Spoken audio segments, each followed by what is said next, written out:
We respectfully request the Sangha great virtues for the sake of this assembly and all living beings. Please turn the wonderful Dharma wheel to teach and guide us how to end birth and death, leave suffering and attain bliss, and quickly realize non-birth. Cung thính đại đức tận thịnh, vì thứ pháp hội cấp nhất thiết chúng sanh, thịnh chuyên diệu pháp luân giao đạo ngã môn, như há liêu sanh thoát tư ly khổ đạc lạc, tất chứng vô sanh. Homage to the Blessed, Noble, and Perfectly Enlightened One. Nam mô Sananto Suche Doye Alahudi San Miao San Puto Sie.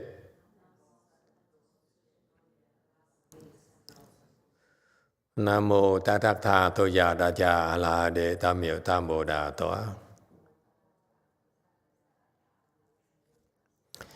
The unsurpassed, profound, subtle, and wonderful Dharma in 100,000 million aeons is difficult to encounter.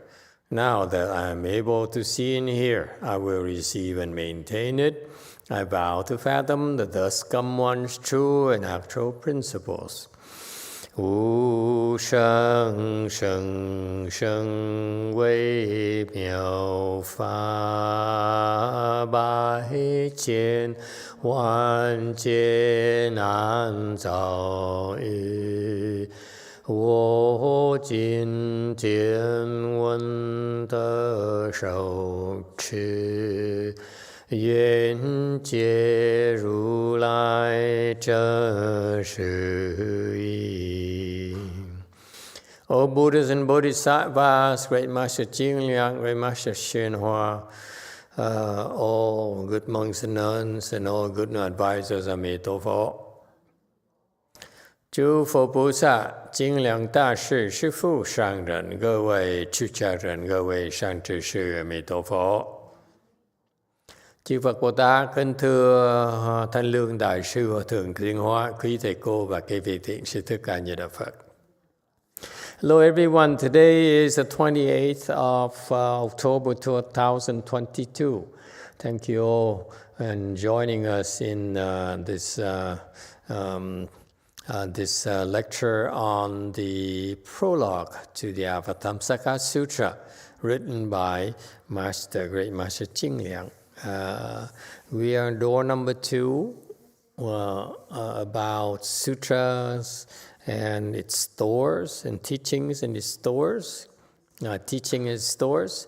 And we're on slide 146, discussing the aspects of enlightenment. These are the insights in Buddhism that only in Mahayana we have, and it's very profound. It's very difficult to explain them all to you in one night. It takes many lifetimes to be able to comprehend this, and so it is important for us to start somewhere. So last week we started by talking about, when we talk about enlightenment, you need to have two aspects, roots and powers.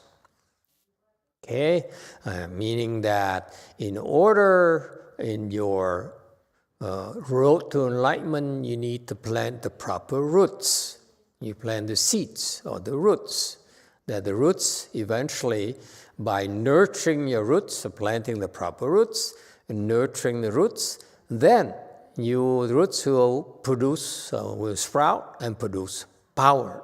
Okay, so roots first and powers later. So what are the things that are necessary for your spiritual practice? Number 1, faith. Okay. Number 2, vigor. Number 3, mindfulness. Number 4, samadhi. And number 5, wisdom, practice of wisdom particular. And again, if you plant those roots, then naturally, over time, you develop the power. Okay? So that's why it's very important for you when you practice Buddhism, practice Mahayana in particular. You have to plant and generate faith. Faith is critical, especially in the Mahayana practice. Why is that? Because Mahayana is too difficult, too broad for you to really be able to understand in one lifetime. Okay? It's like a big giant puzzle, as big as this universe. And therefore, every time you practice Mahayana, you resolve a little bit more of the puzzle. Okay? And that's why it's a long-term process. It's not going to be done overnight. It's not going to be done in one lifetime. It's going to be done in countless lifetimes. Okay? And what is necessary is for you to have the faith to continue. Faith, that's why you have the root of faith, which then, because that you planted the root of faith, you have the power of faith that will propel you to continue. Is that clear? So if people, they practice and the faith is the thing that needs to be developed first. Okay, faith is the primary asset, the most important asset in your spiritual practice. Okay, so you plant the root of faith by to create faith. It takes time. It takes repetition. So you develop faith over time, and faith is reinforced by the results you see. So, for example, for you, for all of us to be able to be here, get together and discuss something as profound as the prologue to the Avatamsaka Sutra, that is not something casual at all. It's something that came about because we practiced together before. And you, because your past practices have planted the root of faith, so that we hear again, so that we continue to plant more, get the roots deeper. And with the deeper roots, naturally you have stronger, more faith, more power.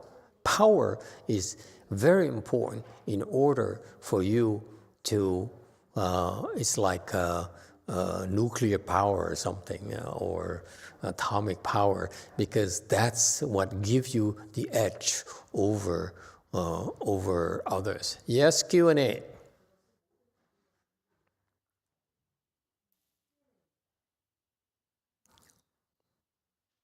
For using foul language, like curse words while I was driving in my car while singing along to a song casually.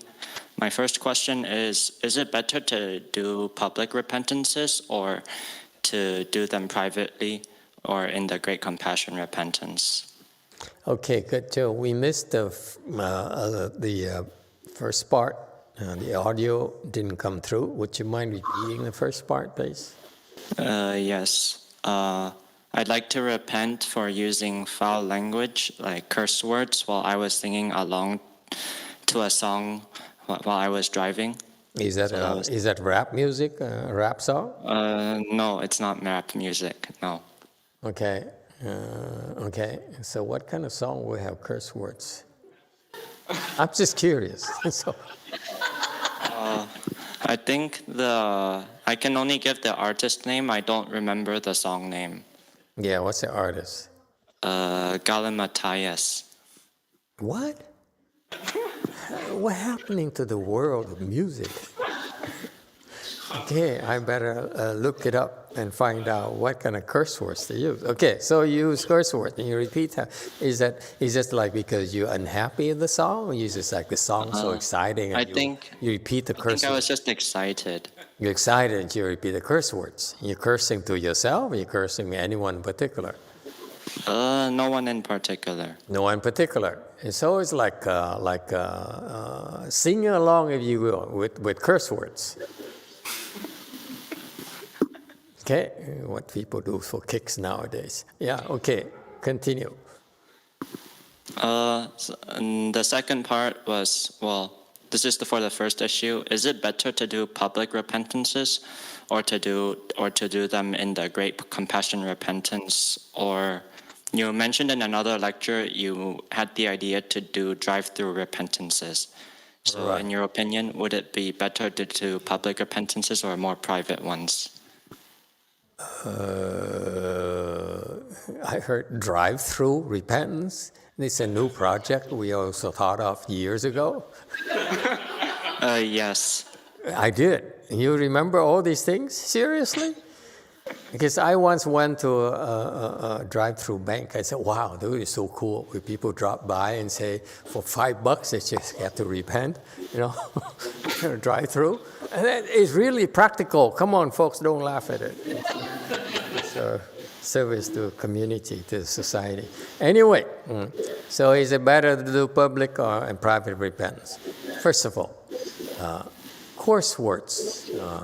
It's unless you say it to someone else, if you sing along and you curse to yourself, it doesn't quite count as something you need to repent. Okay?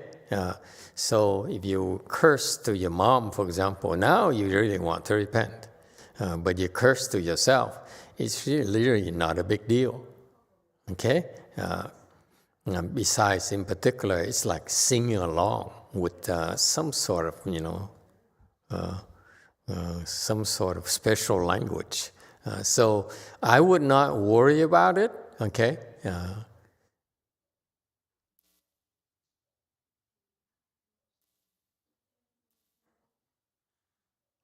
Yeah. So why is no need for private or public repentance at all? Oh, okay. The second question I had was, so I currently go to a Vietnamese temple alongside with the Gold Forest and Dharma Treasury. If I were to continue going to the Vietnamese temple, would I be a Dharma thief? Or what? Or the Vietnamese temple or our temple? A Dharma thief from your temples. So you are actually more inclined to go Vietnamese style and you just come, yes? I don't know, but I went to the Vietnamese temple first before I came here, so I'm not sure. Okay, all right. I don't know how to advise you on this because damn I do, damn I don't. Excuse my foul language. So what do you want me to say? Huh? Well, what are the consequences of being a Dharma thief? First of all, when you talk about Dharma thief, first of all, do you intend to steal the Dharma? No, but I just feel like maybe as I come here, I might bring along like lessons I learned here to the Vietnamese temple. So I'm not sure if that would be considered Dharma theft. No, that's considered Dharma contamination.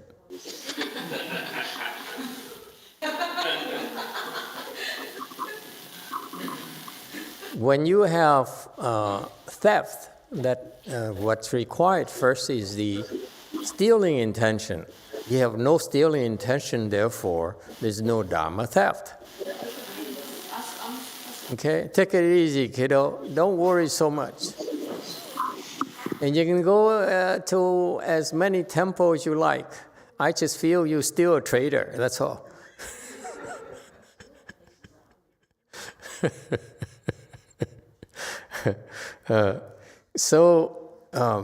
You feel guilty at all now? You come to our temple and then you neglect the Vietnamese temple? Have you thought about that? I'm talking about guilt feeling. Well, I'm not sure. I don't have a good, and I'm not sure about whether I feel guilty I come here or whether I come here more. I'm not sure. Okay. Well, think about it. You should feel guilty.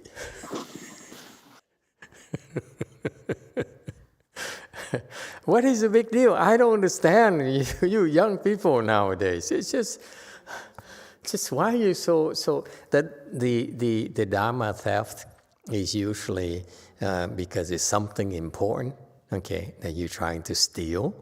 For example, in general, the sutra lectures, there's really nothing that important that we're afraid you're going to steal.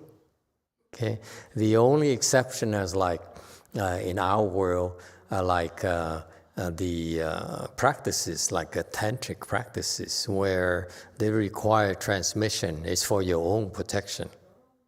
Okay, so for example, in our lineage, the American Wayang lineage, we have the 42 hands and eyes, which is a tantric Dharma, and you need specifically permission in order to receive transmission, to practice it. And a lot of people, Vietnamese people like you, are greedy, and they heard of it, and it's only reserved for our disciples. It's to help them, their practice, their spiritual practice, not for public consumption. And so they would try to steal it, and they come and some of them just stole outright by recording the practice or recording a transmission and so forth, or they steal it from the internet sources, and that's ill-advisable. The reason we call it Dharma theft is because it's dangerous for them. It's a warning, okay, that you should be careful. It could carry some pretty serious consequences that are very detrimental to your spiritual practice. Okay, so that's why it's Dharma theft. But in general, the sutra lectures are really nothing that important for you that we need to be afraid to be stolen. The Dharma is given freely, and so steal all you want. We can't care less. Okay, so you come to our temple, it's no Dharma theft at all. I don't know about the other temples. I can only speak for myself. Okay. All right. Any other questions? Okay.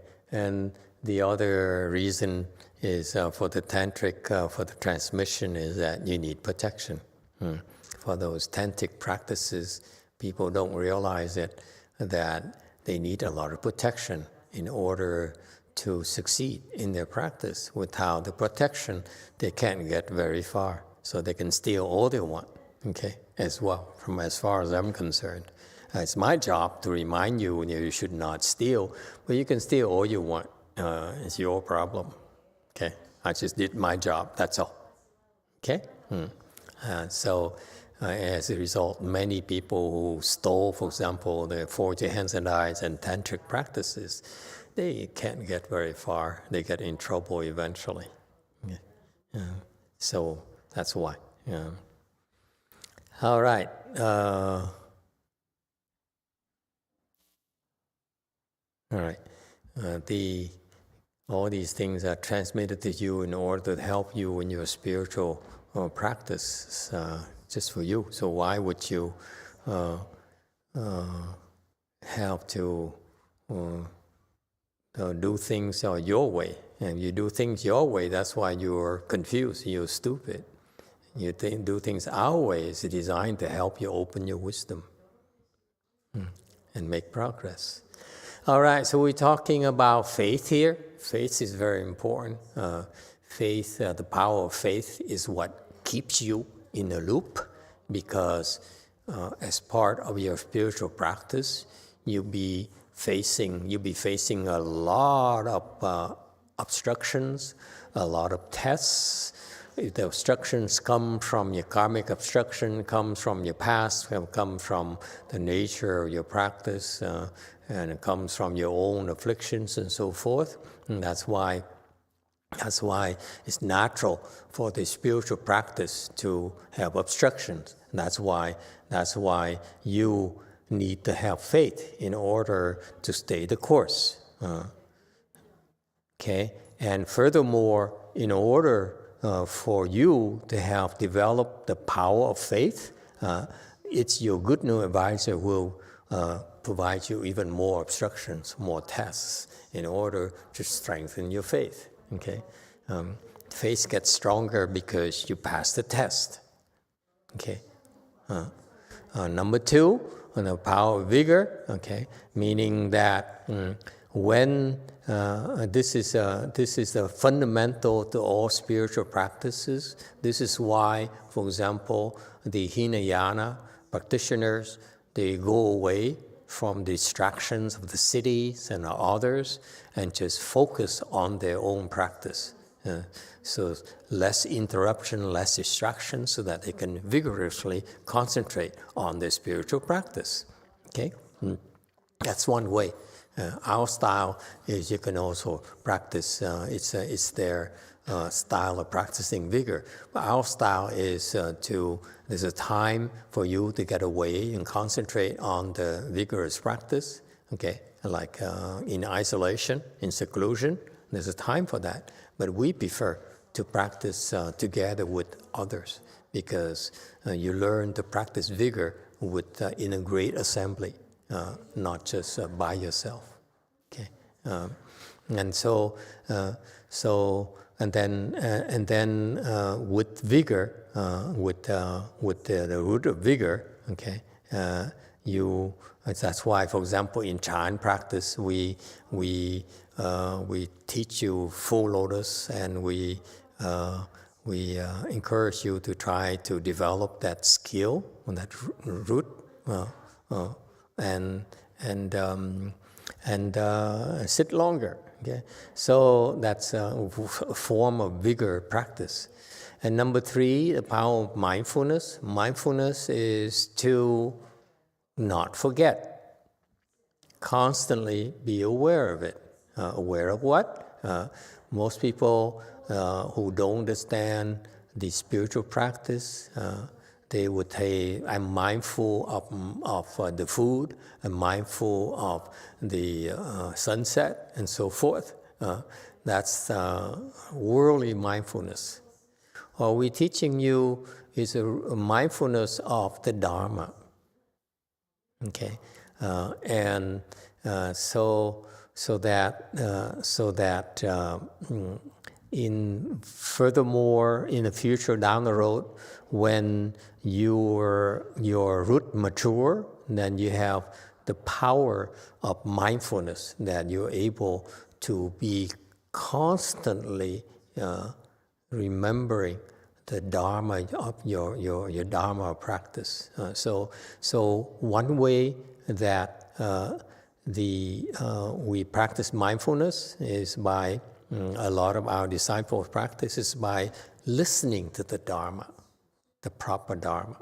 Okay, that's works is much more effective for you.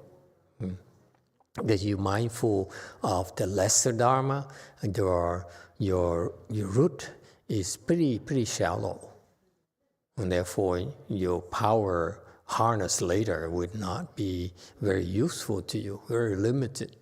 Okay, so that's why I encourage my disciples to be mindful of the proper Dharma, not just simply any proper Dharma, but the Dharma explained by the great patriarchs, not just the patriarchs. I want to focus only on the great patriarchs. Okay, and we're very selective. There's some patriarchs I would not even bother looking at. Okay, for example, 5th patriarch, I don't care for him. And other patriarchs, I really don't care for them at all. Okay, so I would not even bother reading my Xu Yun. I don't care for Xu Yun. Okay, I study his teachings, and the Chinese are very enamored with it. Westerners are very enamored with his Samadhi power and so forth. That's the next route. I'm totally unimpressed. Okay, and because of the mindfulness and the vigor, you will also need the root of the Samadhi. Samadhi is what gives you the ability to work, to put your knowledge into use. Okay, and so that's, in particular, we practice Samadhi in a great assembly, like a lot of people like this. Instead of Hinayana, they practice Samadhi by themselves. Therefore, their Samadhi is pretty fragile. Okay, if it's in the ideal conditions, they enter Samadhi, but when the conditions are not ideal, then cannot enter Samadhi, which is not very useful. We're always interrupted with all sorts of noise and smells and sights and so forth. Okay, ideals are never conditions are never ideal for us, and that's why in the Great Assembly practice like this, we develop the root of Samadhi in chaos versus the root of Samadhi in perfect condition. You see that? So that's why the way you plan your roots of Samadhi will end up giving you the proper power of Samadhi later. Is that clear? It's very, very subtle differences that unless you have the blessings, you will run into trouble. For example, personally, when I first started, I didn't know anything at all. So I would go for whatever monks were famous. And I went to this famous Vietnamese Hinayana monk. And he wasn't home. So I ended up with Master YongHua's disciples, okay, who taught me how to do chant. So you see, your blessings protect you. Okay. Because if I had stayed in Hinayana, the Vietnamese temple, I would have now become a Hinayana style monk. Okay, so the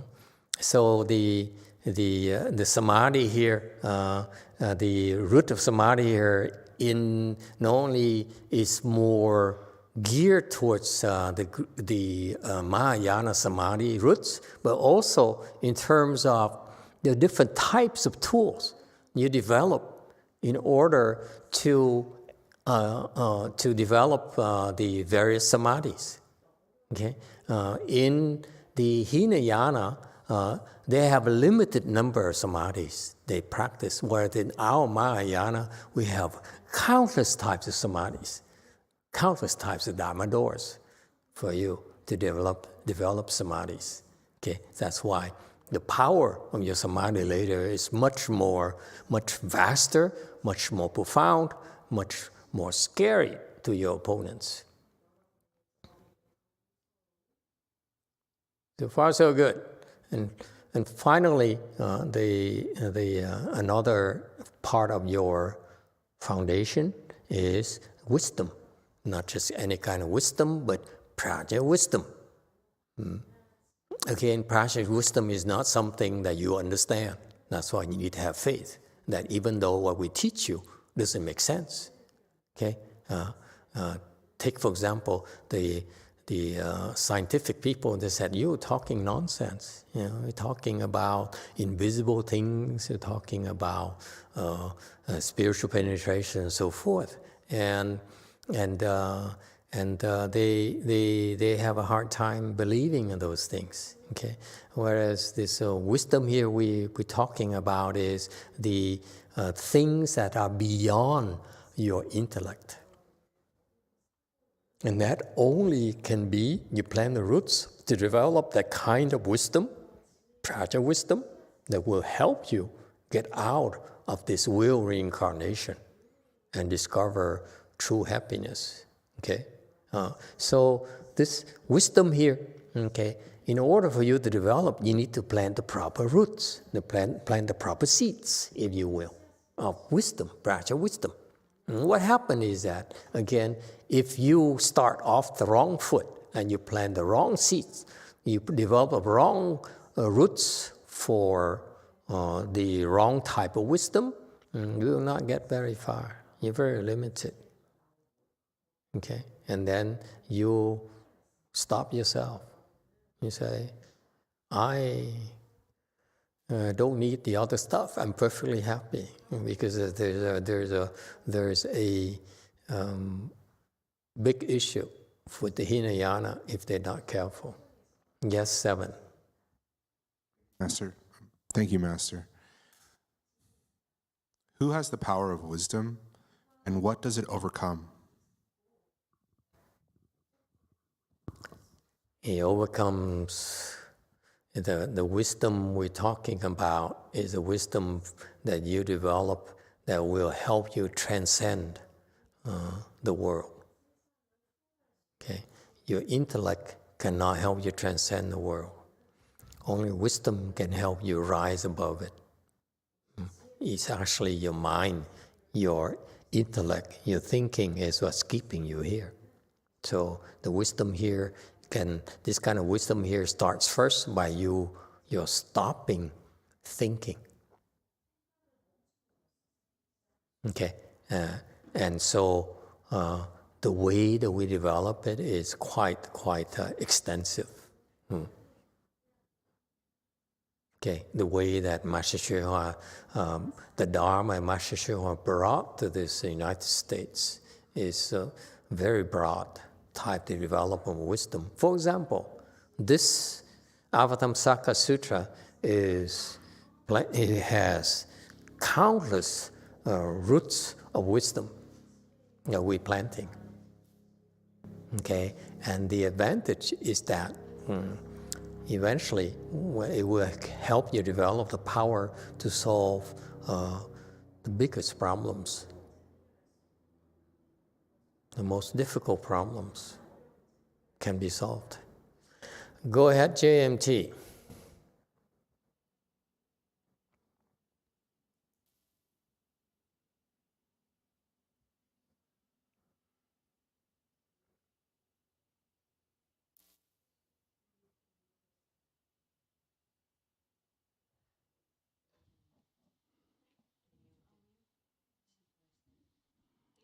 지금 안 들립니다. We cannot hear Rosemead temple.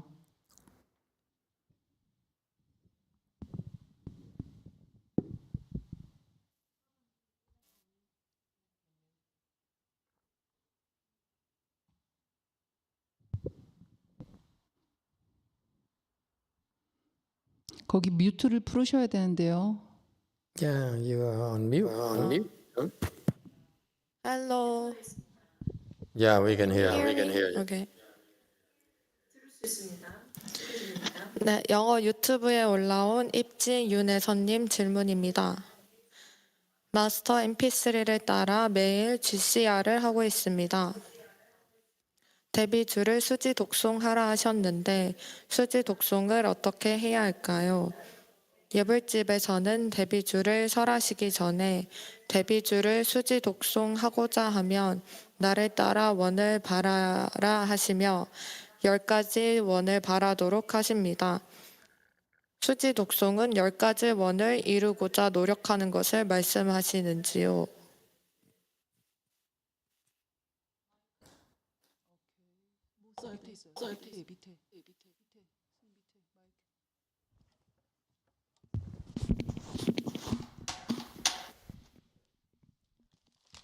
Master, I am doing great compassion repentance, and then in that great compassion repentance, there is we should keep and maintain the great compassion mantra, and then And then the 10 great vow is followed. So could you explain what does it mean to keep and maintain great compassion mantra? Okay. To keep the great compassion, keep and maintain.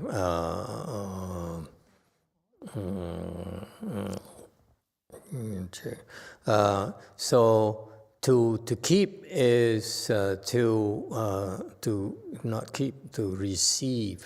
受持, right? 受持 is not keep. It's actually it's to receive, to maintain, and to 受持, to accept, to and maintain. Okay.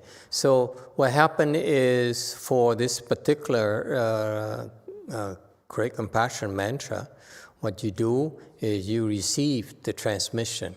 Those mantras in general need to be transmitted to you.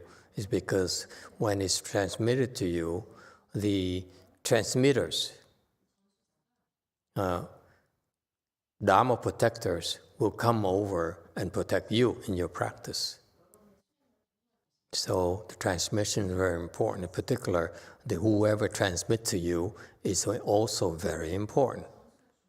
Okay, because his or her Dharma protector will come over and help you, give you protection as well. Okay, and so that's why it should be, you should receive it and receive the transmission. That's how you get the support and the protection for you to practice. Okay, and to maintain is you should try to memorize it, or you should try to recite it constantly. It has to maintain it. It's like, if you will, in the computer, you have the RAM that's always there. Okay, all the programs are there in the RAM. It's the same as maintain it. Okay, you always are reciting the mantra. Okay, as often as you can. Okay. So that's what you do. That's what you do, is to 受持, to receive and maintain the mantra. So eventually, when you do that, you memorize it. Eventually, you'll be reciting it constantly. Okay, and then things will naturally happen when you do that. Okay, you start first with that. That's a basic principle. Go ahead, Jewel Kong.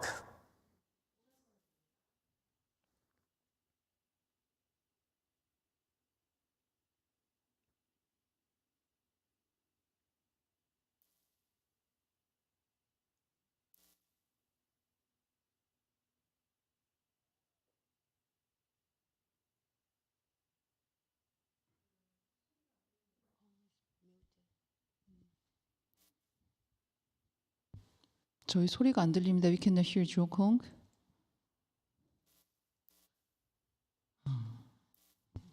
Well, they're working on it. Why don't we do 5 here? A-di-đà Phật, thưa Thầy, con have a question that con little bit concerned lately. That is it, the meditation help to prevent the Alzheimer? Does meditation help prevent Alzheimer's? I don't remember.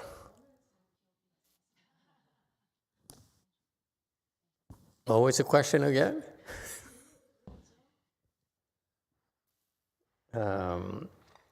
Theoretically, yes.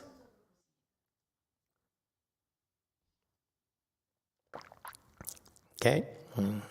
Alzheimer's, apparently, I understand vaguely, is caused by some plaques that develop in your gray matter. Okay, and when you meditate, the qi is so strong, will circulate throughout your body, will circulate up to your brain, the brain area, the head area, or will make it difficult for those plaques to develop. And even for the plaques that were there, they can be removed as well. So in theory, yes, it should help tremendously. Thank you, Thầy. If I can remember. Okay, but sometimes it's your karmic retribution, so it's not as simple as it sounds.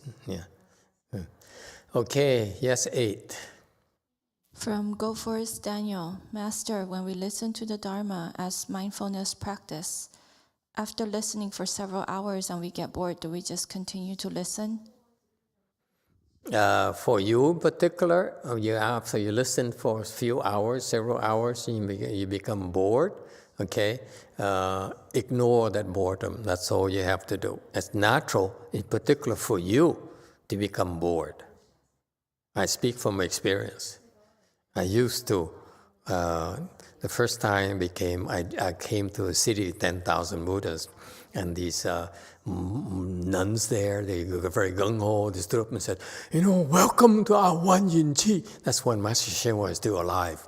I want you to do something. I want you to practice vigorously. And if you need to take a break, go out and go to the toilet and come back right away. Okay? Go take a sip of tea and come back right away.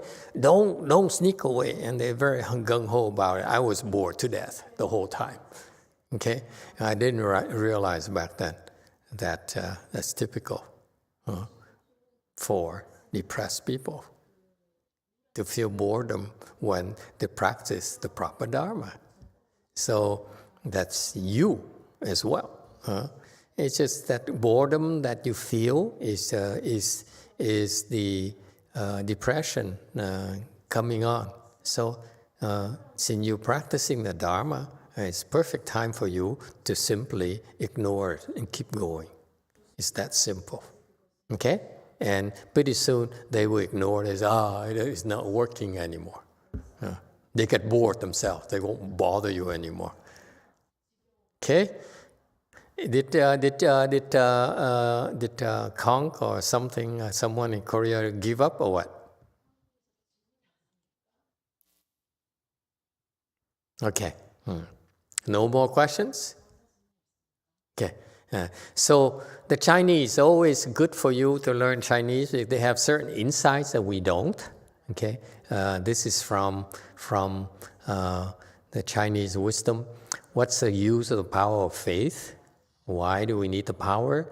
The power will help you remove all sorts of deviant beliefs. Okay, meaning that your own faith is so strong that it can help others in overcoming their deviant beliefs, deviant faith.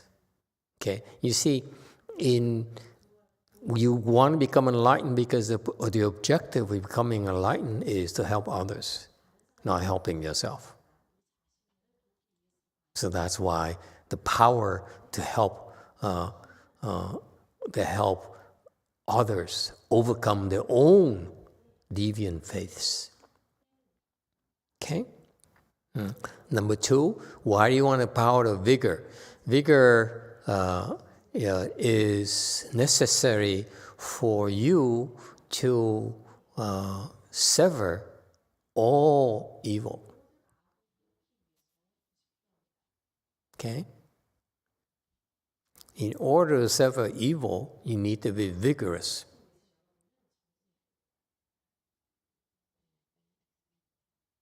Right? And those are the tips. Those are the insights that ordinary people don't have.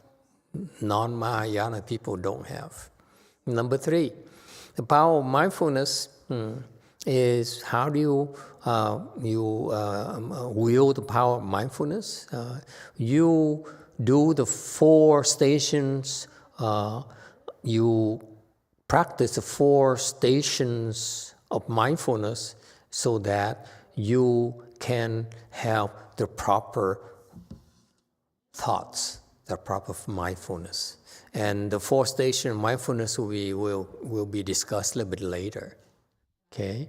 In terms of power of samadhi, the power of samadhi is necessary for you to sever the emotional desires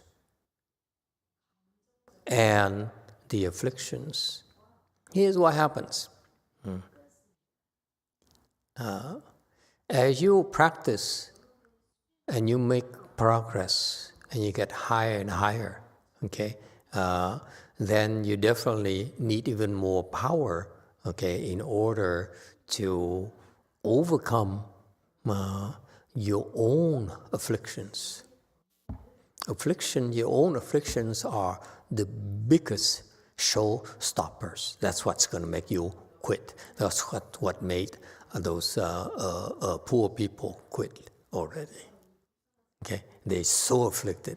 For example, I remember when I first started, I was so coarse. I was so like rigid and say, I'm going to follow Master YongHua because I don't know how to teach. Somebody told me to teach. Oh, what a horrible thing to do, okay? To ask someone to do when you tell them, go teach, and they don't tell you how to do it. At least teachers, they go through educational training, they have a certification and so forth. Master YongHua just told me to teach. So I said, I don't know how to teach, I'm going to stick to whatever he did, okay? Very rigid.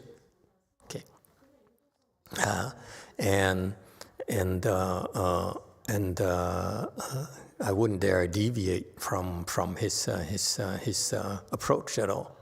And then it worked very well.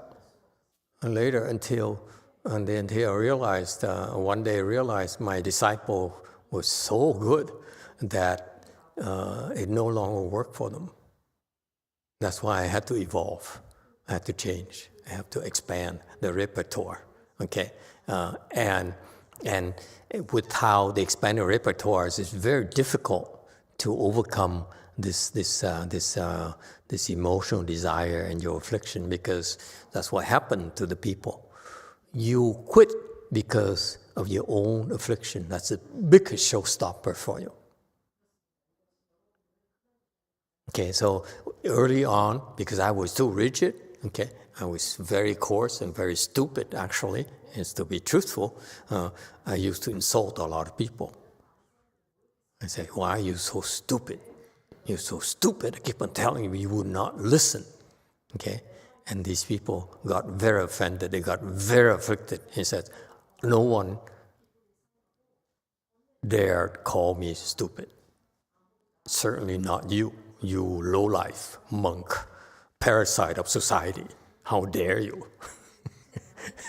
They quit, and they created a lot of offenses, and they sink like a block of granite to the bottom of the ocean. So that's why the Samadhi power is so important, because when people afflict you, okay, you have the power to stop yourself. Okay, that's critical. All these years of practice, all the progress you made can be poof, gone like that because you get afflicted.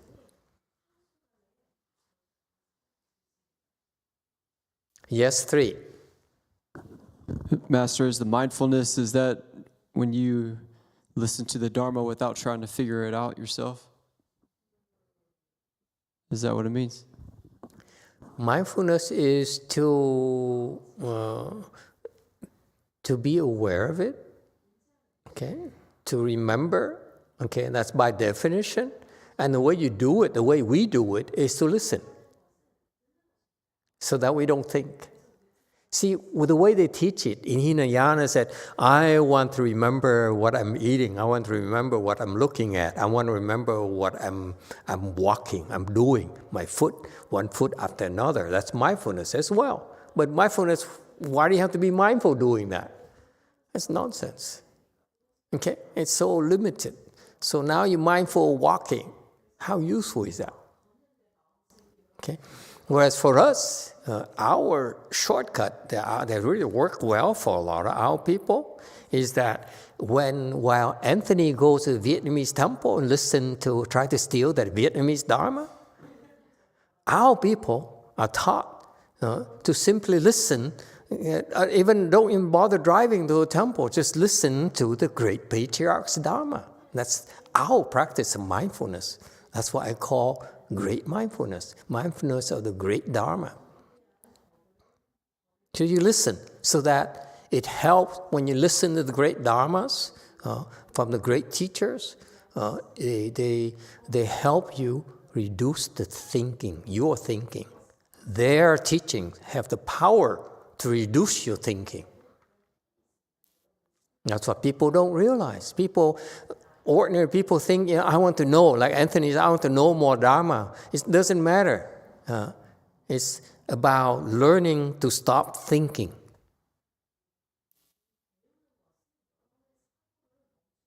Go ahead, Jewel Conk. Hello. Is it working now? Yeah, we can hear you. Okay. I'm not sure. So, Master, between the mindfulness, which is Niyam, and the contemplation, Guan, would you please explain exactly how they are different? Nian is to be constantly aware of it. Guan is focus on one. Okay, Guan comes from meditation. Nian is you can be eating lunch and be mindful by listening. Master Shua did that, and they didn't notice. Those people didn't understand. When I was there, we listened to him constantly. After the evening ceremony, it's an hour and a half every night, 7 days a week. And during lunch, we also listen to him as well. That is mindfulness that he taught that they didn't understand. Okay, and I found it so useful after I left, because after I left, I was exposed to Anthony's Vietnamese Dharma, and I said, I don't want to be mindful of these things. I mean, they don't turn me on at all. Okay, I'd rather do something else. So that's why what you've been learning, what you've been doing, a lot of you have been doing, is you are mindful of the great Dharma. You're just not just mindful alone is not enough for us. Okay, so that's why I had to graduate. I had to graduate from mindfulness of Master YongHua to something a little bit more advanced for you. Yes, 5. Thưa Thầy, is it like brainwash? Similar, yeah. Similar to that, except we're not brainwashing you with communism. We're brainwashing you with the great wisdom. It serves the same purpose. Okay? You expose yourself to you draw near red, you become rouge. Okay? That's the way it is. So that's why this mindfulness is very, very, very, very delicate. If you do it right, you reap tremendous benefits. So I've been experimenting for 16 years. That's why we decided to do differently than the Chinese style Master Shua brought here. Yes, 8. Master Gosha donated a box of beads, 108. Can we share it with the people for the Fochi? Sure. I don't think we ever have 108 people. But thank you, Gosha. We'll be glad to share them to the people. Okay? What are they? Thank you. Thank you very much. Perfect. What you do, you constantly you use the beats as a practice. What happened in my beats? I just got some nice beats today. And you learn with the beats thing here. Can I have one?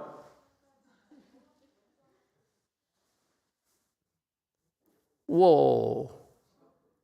Nice. Go around, pass them, make people happy. We always go for cheap thrills. It's cheap and thrilling.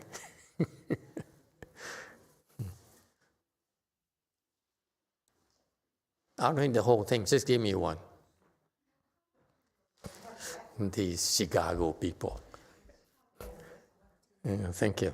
Okay, so the idea, they're going to break easily, careful. Okay, so they're cool, they're elastic band, it's perfect. So what you do is so especially now, during the 4G, it's fantastic, the timing is perfect. You take these beats and you constantly are going Emitofuo, Emitofuo, Emitofuo. Okay, every beat is the Buddha's name, so that you condition your mind to feel with your finger, Emitofuo, without even thinking anymore. See? You no longer think. That's the use of the beats. The way that Anthony's Vietnamese use of the beats is that Emitofuo, Amitabha, Ayida Phật, Ayida Phật. Okay? They are not, the Chinese and Vietnamese are not taught how to use the beats properly. I will use the beats only to condition myself to recite by feel, not by thinking. You understand? Emitofuo, here, I don't think anymore. This is a Buddha's name. I don't think anymore. Well, you can't tell, can you?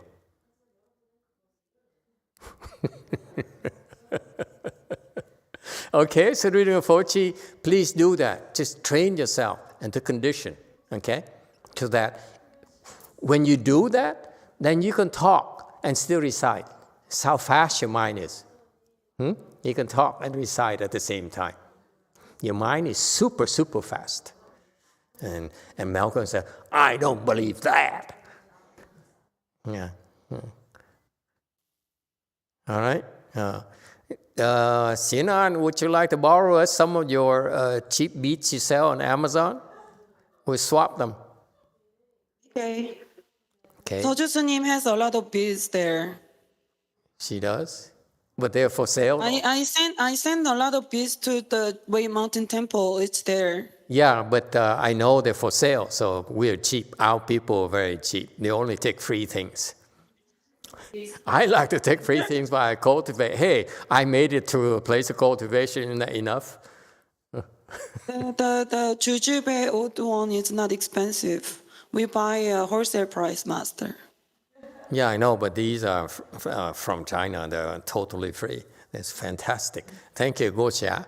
Okay, we share them. How do we share them? Because they don't have it up in the other locations. How are we going to do this? Why don't you send some to the Vietnamese bus and they can pick it up tomorrow? Can you do that? Ah Hong, can you do that? The Vietnamese has a Vietnamese bus. For $10, you can send from here to Northern California for $10, a box. I'm told, maybe. I'll try, Master. Okay, thank you. Okay? Yeah. Send some to San Jose, send some to San Francisco, whatever, if they have it. Okay. All right. So this is the trick. This is what people don't understand. We focused on developing Samadhi because it helps us overcome our own afflictions, because that's what's going to make us quit. So these, can we say losers, or is that insulting? The people who left is because they never developed enough Samadhi power, and that's why they fail. Whenever the test came, affliction test came, they became so afflicted, they quit. So you understand? Cultivation is that some people run, I want to make progress, I want to go. And what happens is they fail to build a proper foundation. Whereas that's why each person is different. For some people who have the foundation already, it's okay to go very fast, go vertical, very fast. But it's better to build your foundation first, lay the foundation, and then you can leap later. Okay, so that's why cultivation is very, very flexible. It depends on who it is. You cannot say, why come this person progressing, I'm not? Okay, we're laying an intricate foundation for you first. Okay, so samadhi is critical in order to overcome your affliction. I stress that. Okay, you're afflicted, you're overcome by afflictions because your samadhi is not enough. Okay, and finally, power of wisdom. What is power of wisdom? You contemplate and awaken to the four noble truths. Okay, and that's how you accomplish wisdom, and you attain liberation. Okay, it's very important. Okay, and the wisdom here, as somebody asked earlier, a very good question is, what's wisdom for? Okay, these typical Westerners. Why do I need that? Just do it. Okay, so what you do is you contemplate and awaken the Four Noble Truths. That's your path. Your spiritual path is helping you grow, evolve in that direction. Okay, as long as you don't quit, that's when you'll be awakened to these wisdom, these truth, universal truths. Yes, Jewel Kong. Master, I asked you that question earlier because when we help people take refuges and precepts, we explain people about the taking refuge and precepts, and then I just provide the explanation from your past Dharma talk summary, and then it tells people to contemplate when they receive the refuge and precepts. So people ask how to contemplate about the refuge and the precepts, and I just tell them to focus and ignore other thoughts. And I wasn't 100% sure if that is the correct explanation for them. No, it isn't. The contemplation we teach you when you take the precepts is just to contemplate the energy in that moment only. You have to keep it simple. Remember, these people who take refuge usually are pretty confused, don't have a whole lot going for themselves, don't have really good skills yet. So that's why you have to keep it simple. Okay? So just tell them contemplate and just think about it, and then contemplate the good energy entering them. Is that what you're referring to? That was the question. Thank you, Master. Yeah, that's it. I couldn't tell them at that figure moment, how to explain to them. You try to explain too much. At that moment, we tell them to contemplate that there is a positive energy of the universe gathering above them. Okay, that's always easier for them to say, "Wow, freebies." Okay, and then it's entering you. You say, "Wow, this is great. It's for free," and it worked. Okay, that's all they have to know. Don't have to explain too much. Okay, too much knowledge is not good for you. Okay, yes, 8. From Ray, Master YongHua talked about we have to sit when listening to his sutra lecture. Can we play these while eating and during commute? Oh yeah, I would do that. I would play during sleeping as well if you feel like it. Okay. Master YongHua, again, he taught his people certain things, and we have to venture into, what is that? That take a walk on the wild side? Something like that? That's Mahayana too. If Mahayana is not supposed to be safe. Okay? The middle way. Okay? It's funny, because I'm not sure I'm ready to share with you what he taught me yet. I want to make you salivate for a few more years. I need to have more of you heart range. People listening to you, "Whoa, art. I say, wow, now I'm in Hawk heaven." Okay, now I see so many of you in formless realm and in arhats range and low arhats and high arhats and so forth. It makes me happy already. But I want arhats and bodhisattva. I say, wow, that's why I will really entertain you. Okay, Master YongHua has too many arhats. That's why. Don't worry about it, is my answer. Just listen. Just listen whenever you can. That's because as I just explained, and you should feel so lucky you have me to ask such question, because without me, you ask anyone else, especially his disciple, they say, sacrilegious.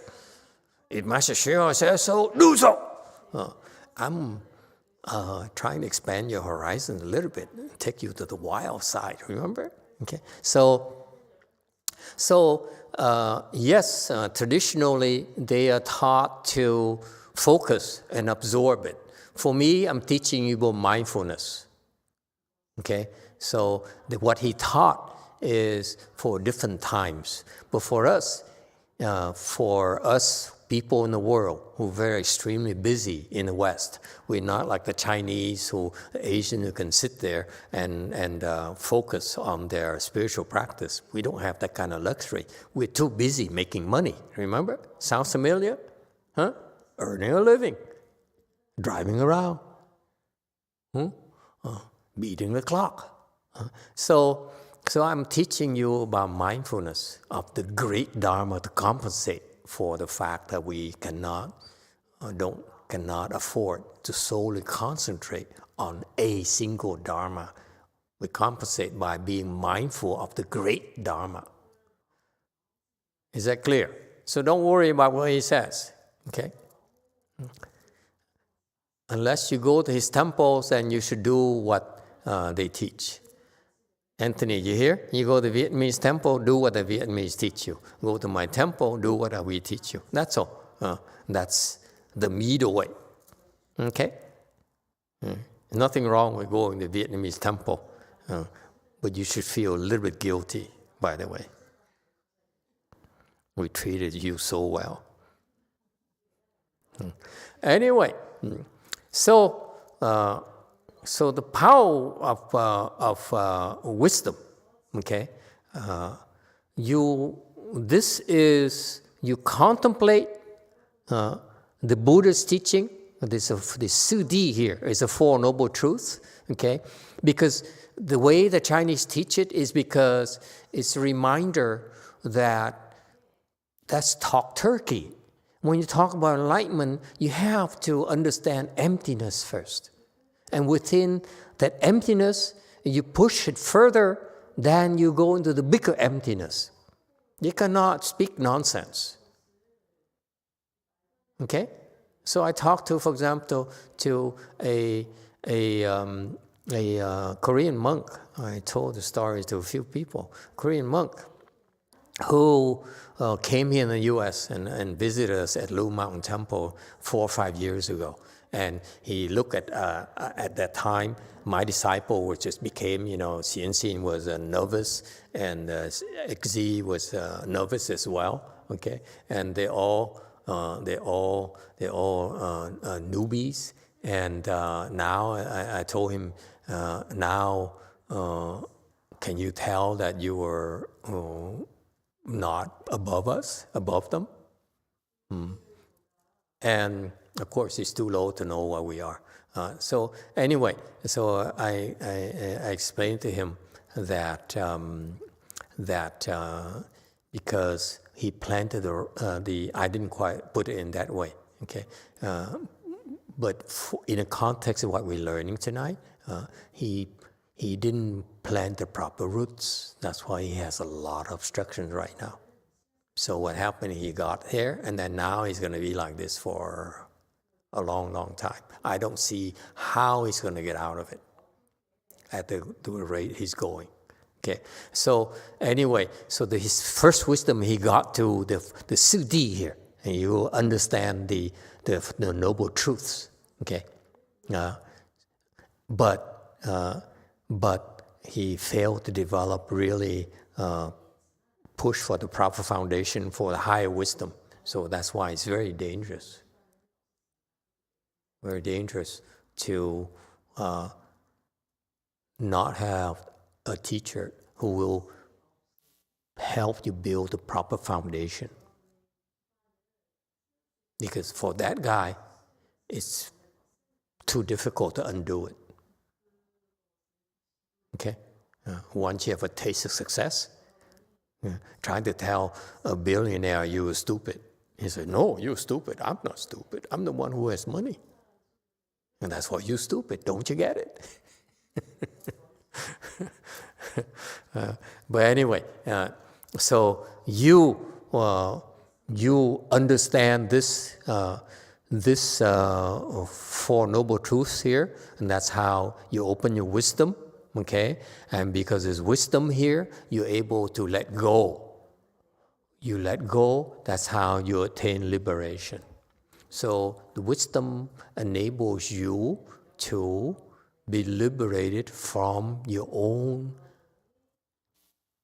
limitations. You're stopping yourself. No one else is stopping you.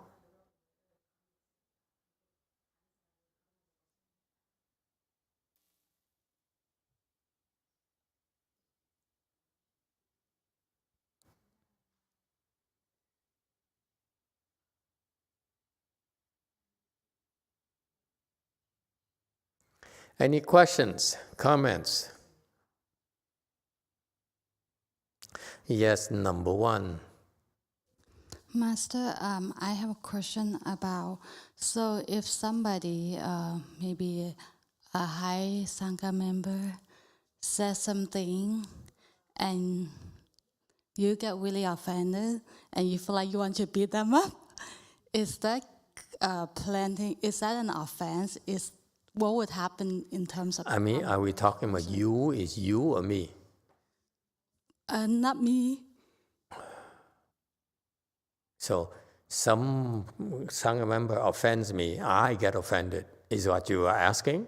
No, a lay person got offended with a Sangha member in the mind. Okay. And want to beat the monk up, and then what? Yeah, just a thought like that. Okay. So, is that considered an offense? What would happen? Oh yeah, it's an offense. It depends who the monk is. A very high member. Okay. Then I feel sorry for you. How do you repent that? What would happen in terms of karmic retribution? It's too late to talk to karmic retribution. You're dead already. Can he ask for forgiveness from you? It's too late. But you have compassion, Master. Have compassion. Oh, it's me now. For me, it's not a problem. I'm very low-level Sangha. So you have forgiven that? Is repented? I forgive everything. I'm very easygoing. It costs nothing to forgive. Why not forgive? Let me tell you. Let me ask you, why not forgive? Why can't you forgive? What's the big deal? It costs nothing to forgive. It lightens your load. The reason you can't forgive is that you still harbor the affliction. So every time you forgive, you let go. You let go. A little bit more of your affliction, a little bit more and more and more. That's what, for me, forgiving is very easy, except for some people. I will never forgive some people. Like my master for tricking me into doing this. Okay? So, it's easy. I encourage you to learn to forgive just for the heck of finding out how lighter you feel. Because you said, forgive. Let go. That's all you have to do. When you feel much lighter, you feel much better about yourself. Okay? And if some stupid people like her who offend you, who cares? They're stupid. There's no point in holding a grudge against stupid people. There you go. Will you forgive me for calling you stupid? Okay, anything else? Any other questions? And the power is important because if you practice and you don't develop the power to defend yourself and to help others, your practice is worthless.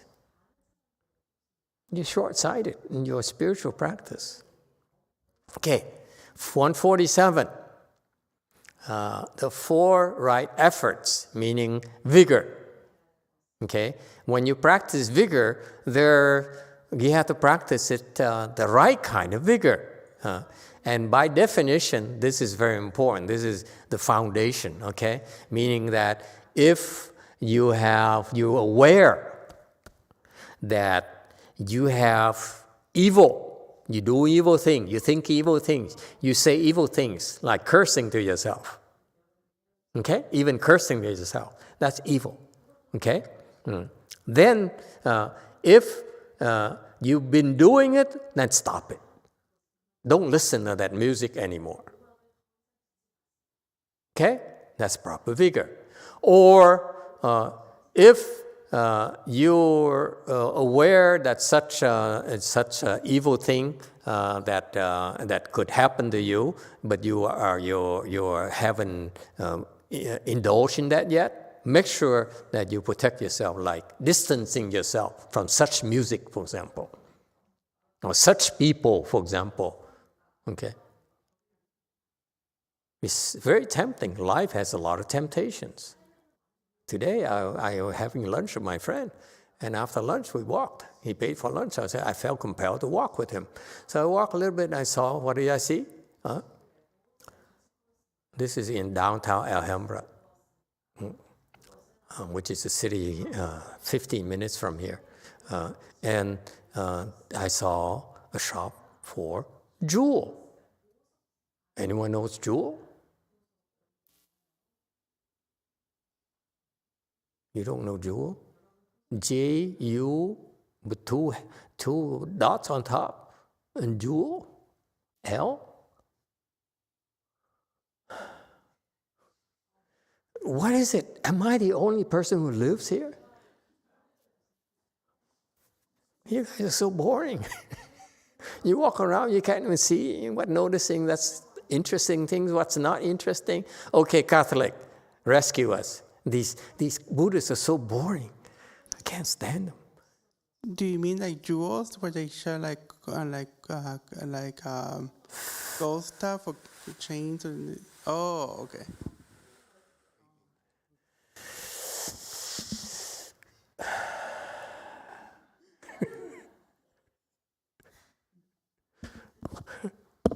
It's so tempting for children and adults alike. So you see, that it's very tempting, very dangerous. So you stay away from it. You don't go there. We, for example, in Buddhists monks are not supposed to be hanging around liquor stores. We can go by it, inhale a little bit, but we cannot go into it. Okay? That's part of vigor. We avoid getting into trouble. That's part of vigor. How's that? Avoid getting in trouble. Okay? Or if you're doing something good, you do more of it. Okay? And if you're lazy, you don't feel like doing good, then be less lazy and induce yourself to do more good. That's all. Very simple. Those are principles. So evil, try to suppress evil. Good, do more, grow more. That's the proper vigor. So far, so good. And so in that context, when you come to the temple, you come engaged in our type of spiritual practice, I assure you, everything here is about the goodness and the suppression of the evil. And therefore, don't rest. That's all. Q&A. Hi, Master. So what do we mean exactly by evil in this text? Do we mean negative energy inside of us? Evil is what the little voice inside of your head says, no, this is bad. Okay, and how to stop that? I look at evil as, your instinct tells you it's not a good thing. That's my first line of defense. Number two, if you want to formalize it, all right, if people like you who need to have more clarity, yes, simplify life, make life easier, then you have evil is defined by violation of the precepts. Okay, so what happened is in Buddhism, we have a clear delineation of good and evil. Okay, by there's something called precepts or rules of morality and rules or regulations. So you stay within that within that range, that domain, you'll be safe. You'll be practicing safely. You venture into the evil side, being outside of the precepts. Now you have great exposure, and unless you have true wisdom, you will fall. You cannot control yourself. So the evil here, the concept evil here is a reminder for you. If you're not enlightened yet, stay within a safe range. Don't venture out. You cannot recover. Okay? Preferably stay in the safe side, on the good side. Safe side is do good. Okay? Don't harm others and so forth. Okay? But once you become enlightened, then it's okay to venture into the evil side. Because why? Why?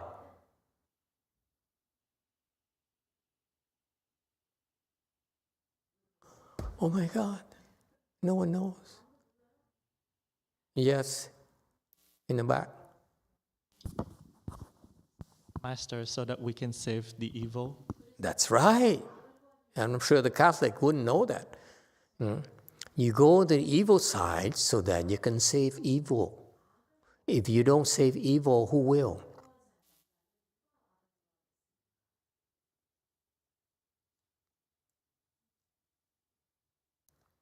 Okay? Any questions, comments? But since you remember, enlightened meaning someone tells you, you're enlightened. Don't say, I am enlightened. That doesn't count. Like that girl there said, I'm enlightened. Yes, 7. Thank you, Master. Earlier you said the only thing stopping you is yourself. Yes, sir. And so thinking about that, I think the only thing starting me from doing good is myself as well. But that doesn't feel right. It feels like when they're talking about like the power of wisdom or the power of Samadhi, that somehow it's like coming from outside of me also to do good.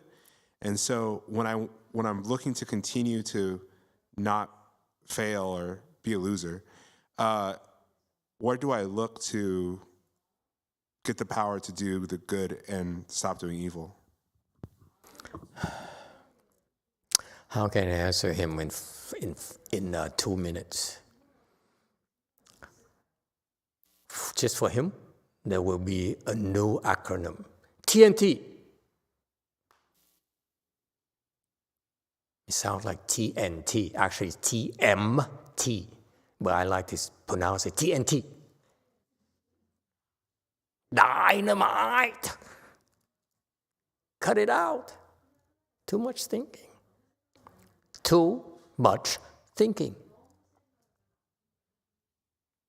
When I explain things to you, it's meant for you to become aware of it. Once you hear it, you drop it. Don't say, let me think about it. You're not going to get an A from these lectures. You probably get no grades whatsoever. Okay?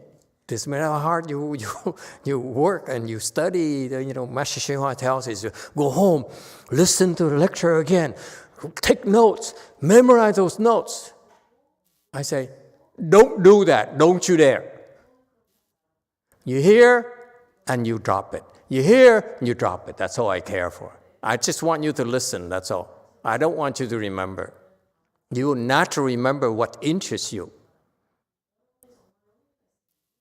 what you're supposed to remember. That's all. Most of the thing you cannot understand anyway. So why bother? Beating your head. I need to talk about, memorize these things. To me, it's too Chinese. We're lazy Americans. Yes, 7. Thank you, Master. Like the Nike said, just do it. Instead of TMT, like just do it. No, I want to blow up his brains. The guy's always thinking. Since the first time he walked in here, he said, let me think about it. I said, cut it out. He said, okay, so do you mean that let me try to understand your instructions. Okay? It's not just do it. Stop thinking.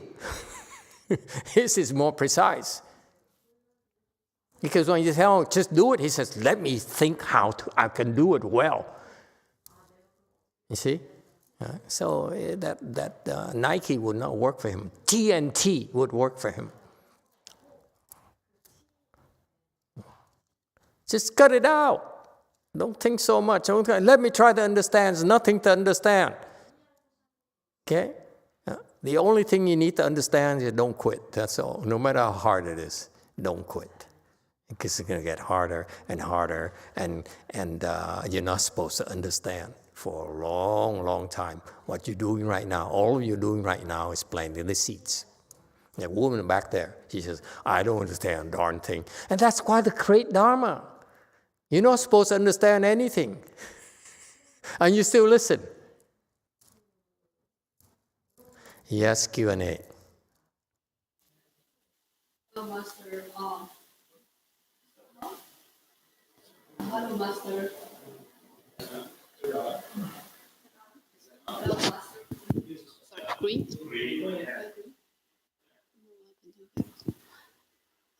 Yeah. Hello, Master. Yes. So a lot of times I would listen to a lecture, like the last weekend's lecture. I listened again.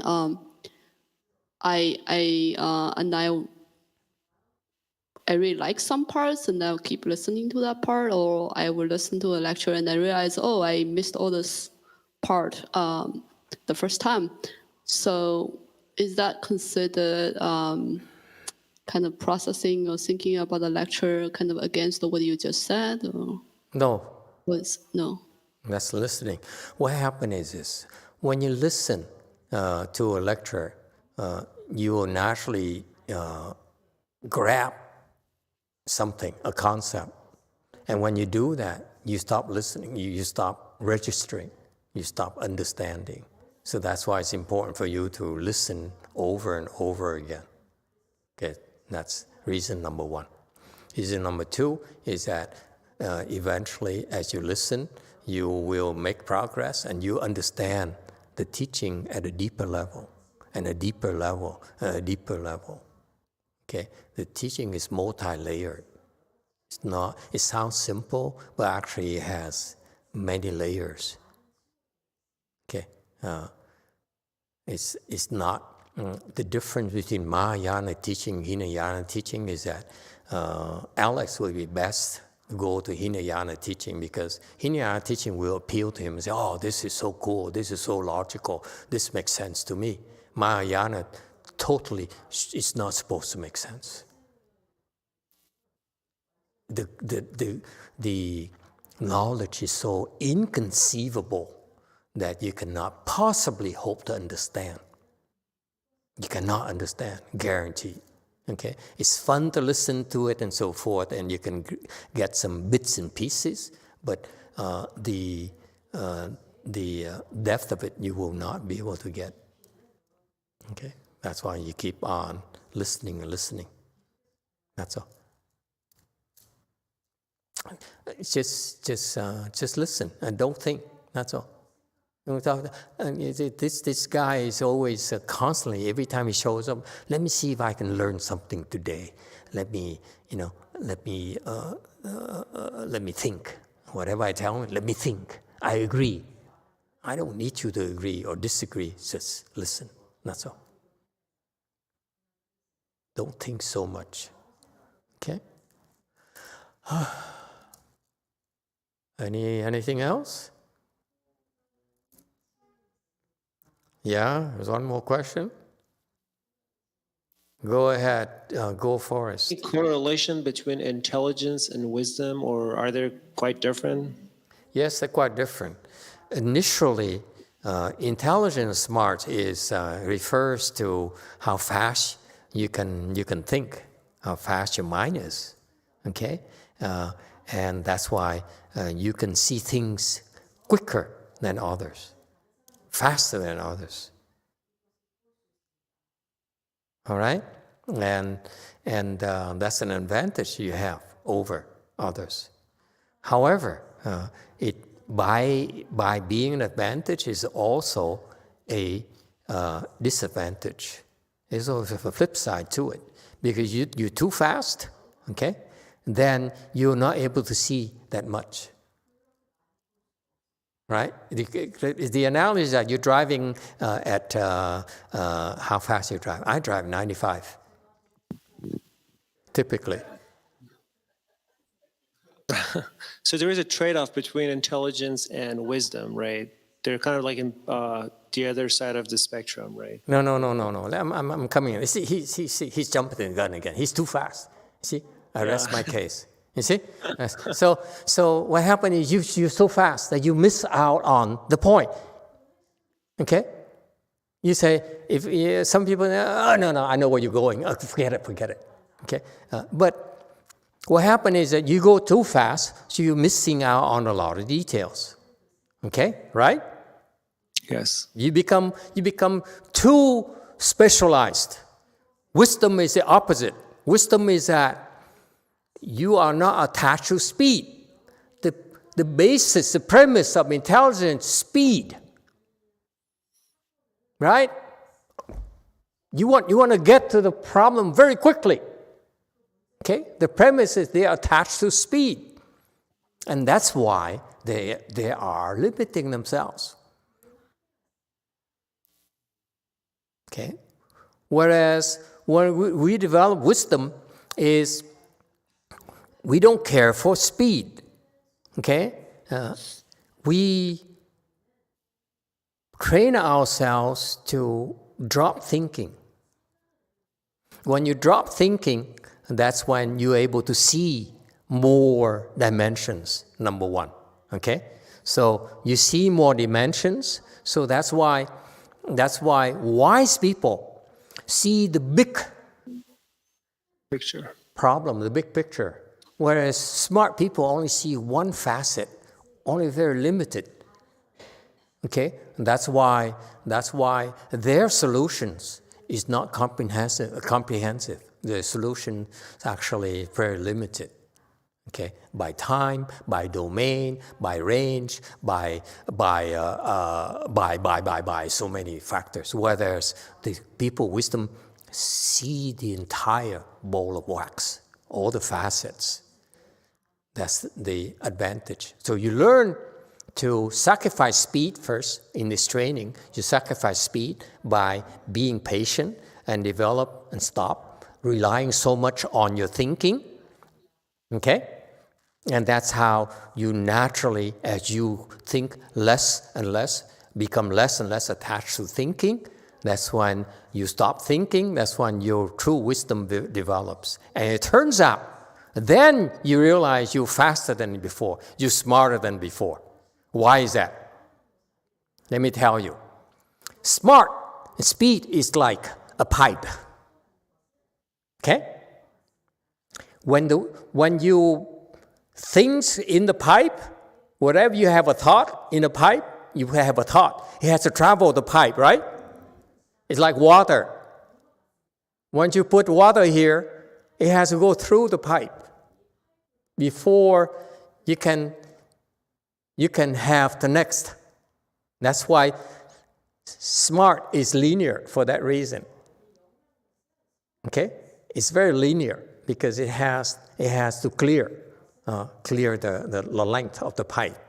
Whereas without thinking, you can leap like this.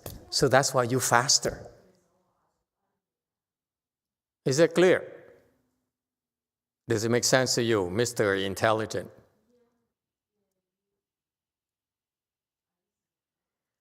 Linear thinking, okay, is what we call gradual, okay?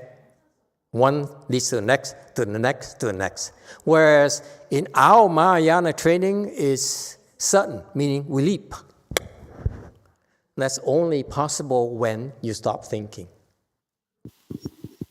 That's our secret. And when you are able to leap like that, when you reduce your thinking, actually your mind is faster than before. Actually, you become smarter than before. So wise people, well, doesn't sound good. Sounds like a gangster thing. Wise guys, no, wise people, they are actually smarter than smart people. They're faster. They're much faster. I like to give my students a sort of a hint. We develop samadhi, one samadhi level to the next. I tell them that typically your mind is twice as fast than the previous level and twice as fast again. It's geometric. It's incredible. Your mind is faster and faster and faster. So, Master, how are we able to bring back the wisdom to the picture by slowing down or blunting our mind sharpness? Not to become dumber, just like you said, to kind of process things slower. Yeah, by doing chant, by practicing, naturally, it's how you will be developed. Okay? By following the spiritual practices, you will naturally develop wisdom. You naturally develop faith. You naturally develop vigor. You naturally develop mindfulness. You naturally develop samadhi. You naturally develop prajna. Okay?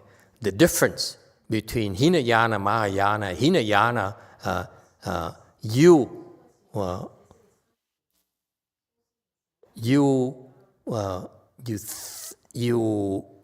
still are encouraged to think. Whereas in Mahayana, we tell you right from the start, drop the thinking. Okay? Drop it. Ultimately, we want you to stop thinking. So why does it have to make sense to you? We don't care if it makes sense to you or not. Because eventually, you have to, sense or nonsense doesn't matter anymore. Okay? So what we do, the training, Mahayana training, will help you naturally develop samadhi and wisdom. Okay? So now, that's when you revert to just do what you're told. Do what you're told and it will naturally develop. Okay? So meaning, for example, for you, personally, you should learn to get in full lotus. Anyone notice how he sits? Huh?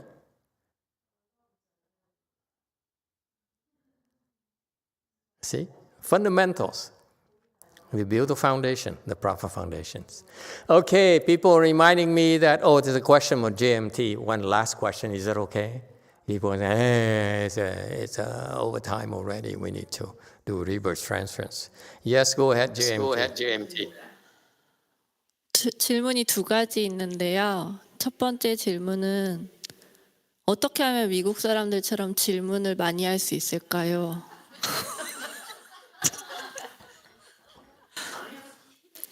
I have two questions. The first question is, how can we ask more questions like Americans? How can you ask more questions like Americans? The American asks too many questions. It's not that great.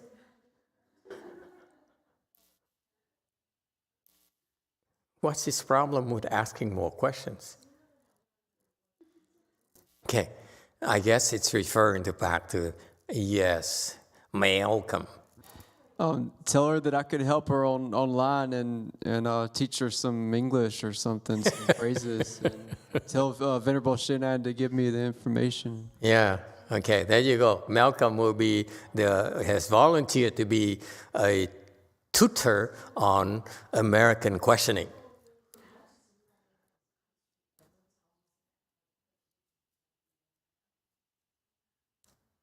It's a cultural thing. Let me warn you, Malcolm. The Koreans are kind of, how can we put it? Constipated?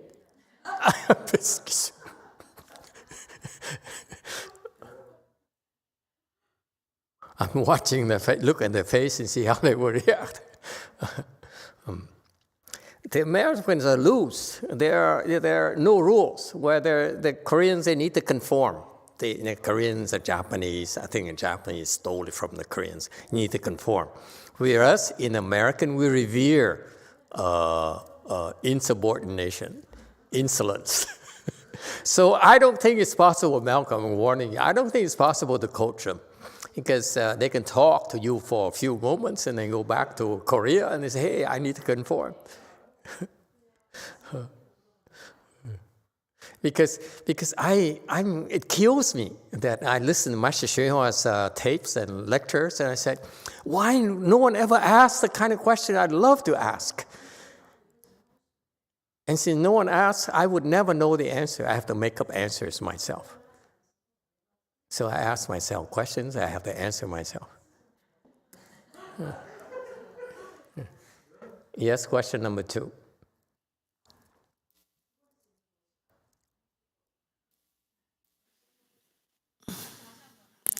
네, 두 번째 질문은 미국에 가려고 할 때마다 장애가 많이 생기는데 미국에 꼭 가고 싶습니다. 도와주세요, 마스터.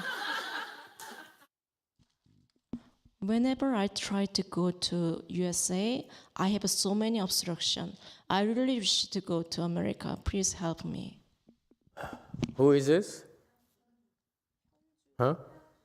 Hanju? Oh, we need to help her go here. Okay, don't worry, we'll help you this time.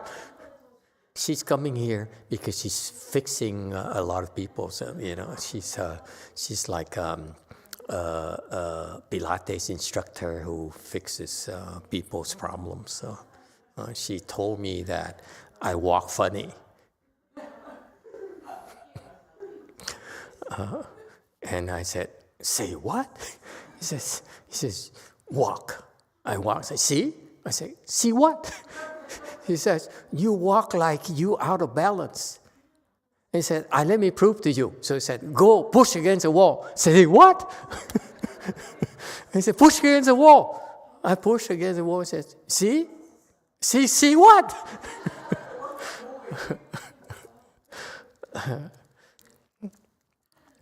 Okay, Hanju, don't worry, we help you, we protect you. There's a lot of people lining up to wait for you. Yes, Catholic. It's not for Buddhist only, guy. No, I have a quick question. When you're answering your own Catholic. When you're answering your own questions, how do you know what your own questions you're answering are correct? I know, but you don't. And so what is the expression? It's for me to know, for you to find out. Insolent question. So American.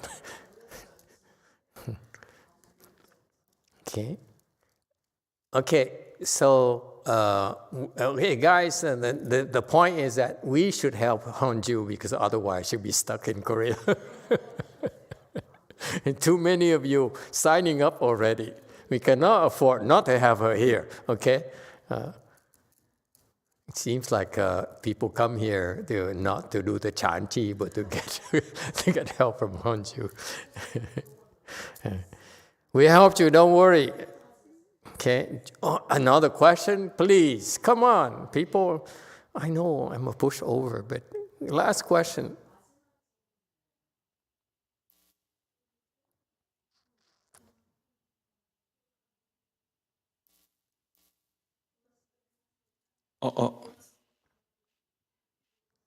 안녕하세요, 선생님. 질문하게 해주셔서 감사드립니다. 제가 사람들을 보거나 유튜브를 볼 때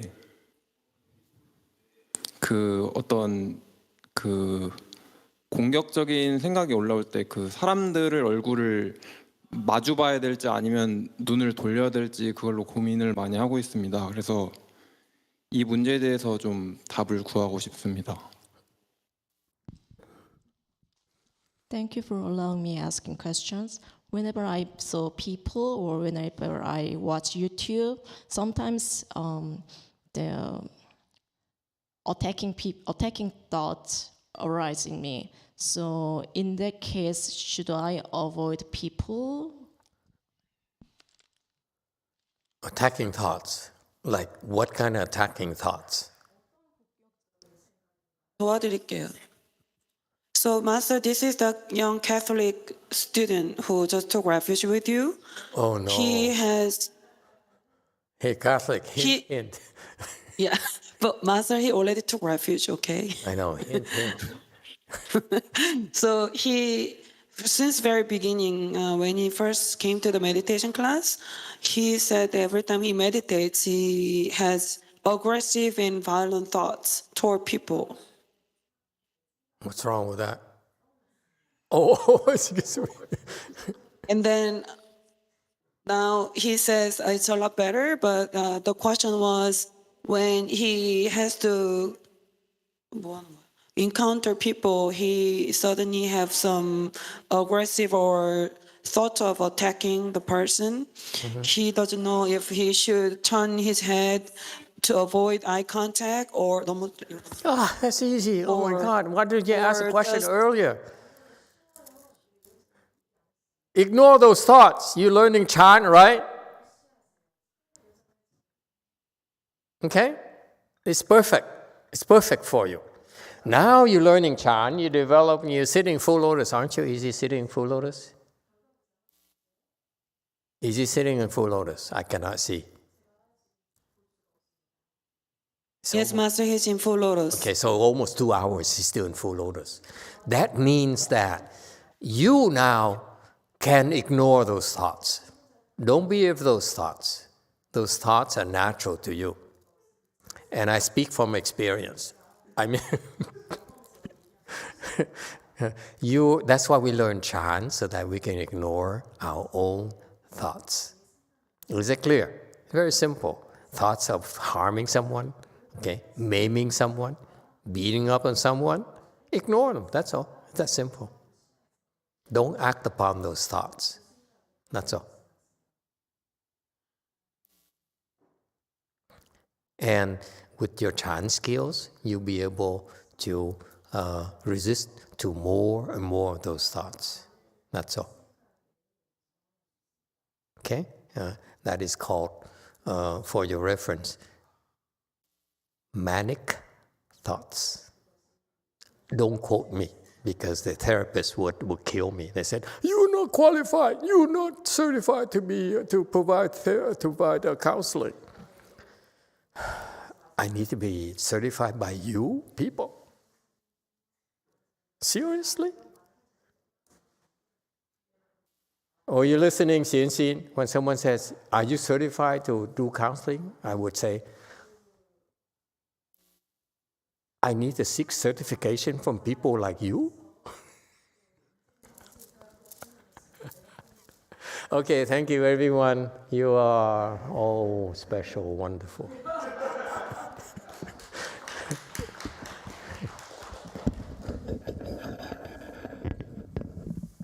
Okay, so next time